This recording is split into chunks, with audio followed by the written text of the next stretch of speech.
Welcome back to All About Winning Daily Fantasy Sports. My name is Ty Patton. In this video, I'm going to break down the Monday Night Football Showdown contest between the Cleveland Browns and the San Francisco 49ers. For those of you who may not be familiar with Showdown, it involves a six-player lineup where you place one player in the captain's spot. You get 1.5 times the points they score, but it costs you 1.5 times their salary. Obviously, getting the captain spot right is very important. If you don't get that right, it doesn't matter if you're in GPP, double up, head to head, you're probably not going to win if you don't get that right. And developing a game script is really important too. How do you think the game is going to go? And that's what I'm going to do in this video. I'm going to show you the build that I'm going to use and break it down for you. As I mentioned, getting the captain spot is probably the most important. In this game in particular, I can see Chubb as being one of the top choices for captain. He's going to be really popular, going to have a lot of ownership. Recency bias. He's just coming off that big game in Baltimore. If you look right here, he's scoring 22.7 fantasy points per game. So he's obviously going to be a major, or he's going to have major ownership. The things that concerns me with Chubb is San Francisco is ranked number 1 against the run. Now, granted, the running backs they have faced may not be to the caliber as Chubb, but I see this game as them selling out to stop Chubb and making Mayfield beat them. So for me, Chubb is going to be a fade in the lineups that I have. I may build a couple lineups and put him in there just in case, but I'm a little bit concerned with the game script and the ownership for Chubb. And that's another thing. You want to find a way to be different. And in every contest, you have to make a decision of who are you going to fade? Who are you going to make a stand with? And that's what I'm doing tonight. Second choice for Cleveland is going to be OBJ. Beckham's going to have a lot of ownership too, but he can break a slate. In the Jets game, I believe it was a Thursday night game, or maybe it was a Monday night game. It was a primetime game. He had the second half catch where he went 70 or 80 yards, and if you had him in the captain spot, that was actually in the winning lineup. Beckham was in the captain spot in that game. So he can break a slate. And the way I see this game, if San Francisco sells out, stop Chubb, make Mayfield put it in Mayfield's hands, then Beckham is going to get a lot of targets tonight. So he's actually the captain that I like the most.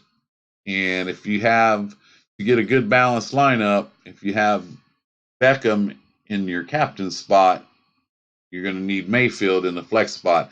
I have a rule when I build lineups, if I use a wide receiver in the captain, I automatically put his quarterback in one of the flex positions because there's only one way that wide receiver goes off unless there's an injury, and you can't predict that anyway.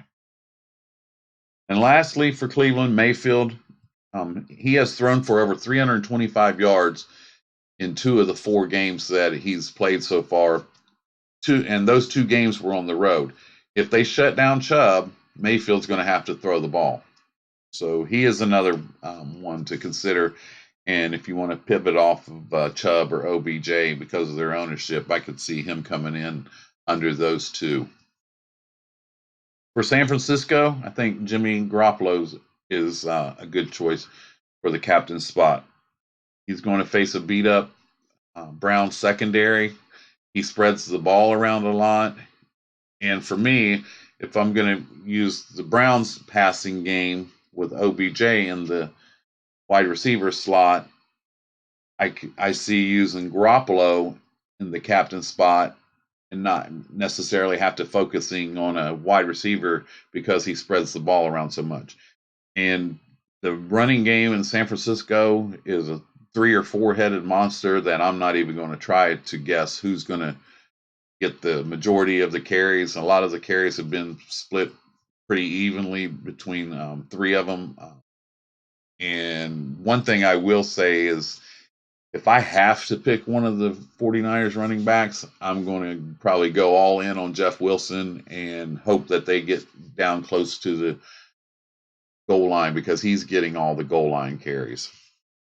Another person for San Francisco would be Kittle. He's going to be somewhat popular because of name. Last year, Kittle was getting a tremendous amount of targets, and he was really popular. And it's carried over into this year, and a lot of people know that name. And perhaps some people will think that'll be a good pivot off of Chubb and Beckham. And I can see a situation where Kittle would be the highest scoring, but that would probably involve Chubb having a big game and San Francisco having to throw the ball a lot to stay in the game. And that's not the game script I'm going with. I'm going to go with the following game script and build. I believe San Francisco will stifle Chubb. They're number one against the run. And I believe their philosophy is going to be we'll make Mayfield beat us. Mayfield has had 6 or 7 turnovers. It was six interceptions and 1 fumble in the first 4 games. That's almost 2 per game. So he has the propensity to turn the ball over. And I think that San Francisco, that'll be their game plan going in. Shut down Chubb and make Mayfield beat us. With San Francisco, there's too many mouths to feed with the running game. I'm not going to consider their running backs as far as in my captain spot. I'm willing to go all in and say it's going to be the San Fran running game. Sure, there's a possibility of a pass interference in the end zone, and from the 1-yard line, Wilson punches one in, but I'm not going to go with that build. Mayfield is going to target OBJ over and over with the game script that I'm going with. So I'm going to have OBJ in the captain spot. I'm going to bring it back with Mayfield. I'm going to I like the double quarterback in the showdown slates. So I'm going to use Garoppolo, and I'm going to put a couple of his targets. And I'm not going to go with Kittle because I feel like I can get leverage by going a different way. I'm pivoting off of his ownership, and I'm going to put 2 of his targets with him. And I like to there's 4 positions, the 2 kickers and the 2 defenses. I generally like to use only one of those when I'm building my lineups. Kickers have the best floor, meaning they're going to get you some points unless there's just a shutout. And so I'm going to show you the lineup that I've built with the game script that I've just told you about. As I mentioned, I'm going to use OBJ in the captain spot. I'm going to bring him back with Mayfield. I'm going to plug in Jimmy Garoppolo. And now instead of Kittle, I think a lot of people will use that strategy, plug in Garoppolo with Kittle. And I'm sure Kittle will get some targets, but I'm trying to get leverage. I'm going to put Goodwin in with Garoppolo. And also going to put Pettis. I think another popular wide receiver will probably be Deebo Samuel. So I'm going to go with Goodwin and Pettis. Pettis is finally supposedly 100% healthy. So I'm going to go with that. So I'm actually pivoting off of, I'm fading Chubb. I'm pivoting off of Kittle and Samuel. And that leaves me 5,200. I have Jeff Wilson there. I have a kicker. And I think I'm going to use the Cleveland kicker because I feel like ownership's going to go to gold. Gold's going to be more popular. So like I said, I'm trying to differentiate myself and go with the game script. And I really like this particular lineup. I will be using this. If you're in the same contest with me and you use this, we'll be splitting if we win. And it's okay. Like I said, I got $1,600 left. It's okay.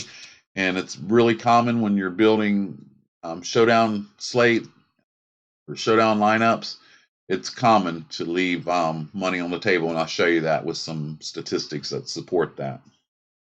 So there you go. There's a nice game script. If you wanted to plug in, if you wanted to take out Siebert and Goodwin, and you wanted to go with like Debo,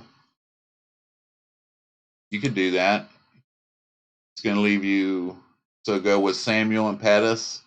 You could even bring it back with the other, with you could put Gold in there. That's another. You got Mayfield and Beckham. They're going to score all their points there. And I got Garoppolo with 2 targets and bringing it back with their field goal kicker. So if you're going to build a couple line, I don't do the MME 150 lineups. Just not in a position to do that. I try to build a few lineups and put them in different contests. So you can move this around. And I just feel like this is a really strong build with the game script. If I had this game script for the Green Bay game yesterday and flipped it around, I thought that Dallas would be able to lead and lean on Elliott through the game, and Green Bay would have to put it in the air a lot. The exact opposite happened. Aaron Jones scored 4 touchdowns on the ground. He was definitely the captain choice that you needed to have, and bring it back with Prescott throwing it to Cooper and Gallup. That was the ideal showdown lineup for the Green Bay Dallas game yesterday. So this is similar. I'm going with that, and I'm going to stick to that game script, and I think it's going to happen. If the game script goes the way that I feel, and if Beckham is the high scoring player tonight, I feel like I'll have a really good chance in any contest that I'm in. But getting that captain right is vitally important. The average winning score so far for the 2019 Showdown contest is 129.49 points. The average salary used is just under 49,000 at 48,993. So that's what I was saying. Leaving money on the table was not a big deal in the Showdown contest. Now, these are the top captain percentages through the first 5 weeks of the NFL. Number 1, the favored wide receiver has been in the winning captain spot 23.61% of the time. The favorite quarterback has been in the winning lineup in the captain spot 18.06%. The dog running back has been in the captain spot 18.06%. Tonight's game, that would be Chubb. The dog wide receiver in the captain spot scored 13, has been in the winning lineup 13.89% in the captain spot. The average captain score is roughly around 41 points, and that's why I definitely like Beckham over Kittle, even though Kittle could probably get there. But with the game script that I believe in, I don't think it's going to be necessary to throw the ball to Kittle that many times. So OBJ to get to 41 points. Now remember, that's 1.5 times the salary, so you only need to get to 27, 28 points to have a really good shot at an average captain score. For him to get there, that's 8 receptions, 100 yards. You get the bonus. So that's 21, and with the touchdowns, 27 puts you right there at the 41. And it's way easier to say it than it is to get it. But that's one thing to keep in mind is shoot for 41 or higher for your captain. Can you get there? Again, look at and consider the game script. Does it make sense? If you're using wide receivers, put their quarterback with them. Does your captain have a path to the 41 points? I just mentioned that. Can you get there? Can picture how they can get there? What game script, and then fill in the rest of your lineup using that philosophy.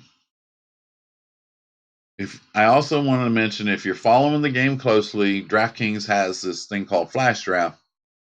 It runs for the second, third, and fourth quarters, but it's the quarter before. Like for the second quarter, during the first quarter, it's every 3 or 4 minutes. You can play $1, $5, $20, or $50. And what it is you get to choose. There's 5 rounds. You get a choice of 3 players. Now, some of the players have multipliers, so you got to be paying attention and you got to be paying attention. Does it make sense? And some players who may get hurt may show up on there. Like a few weeks ago in the Jets game against Cleveland, Trevor Siemian got hurt, and he was showing up a couple times on the flash draft. Well, I mean, he wasn't coming back into the game, so it made no sense to select him. But it's just something fun to do if you're really following the game closely. If you're just going to check in and out on the game and not follow that close, I really wouldn't recommend it. But I've had a little bit of luck doing this, and I just wanted to mention that. So I'm going to sum this up so I can get this video posted. I had planned to post it earlier today, had some technical difficulties. I'll be coming back to recap the week 5 Millie Maker and the position players and just put it all together in my next video.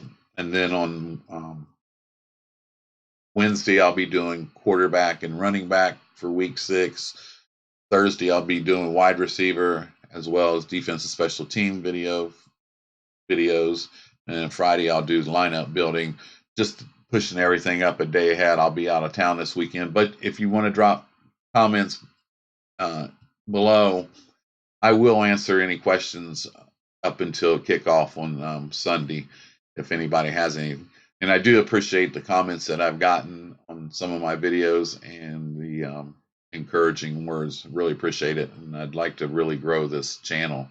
So I'm gonna get this posted and be looking for my next video where I recap week 5. Thank you for joining me. If you'd hit the like button, the subscribe button, that notification bell so you're notified when I post my next video, I'd really appreciate it. This is all about winning daily fantasy sports. My name is Ty Patton. Thanks for joining me, and I'll see you in a little bit.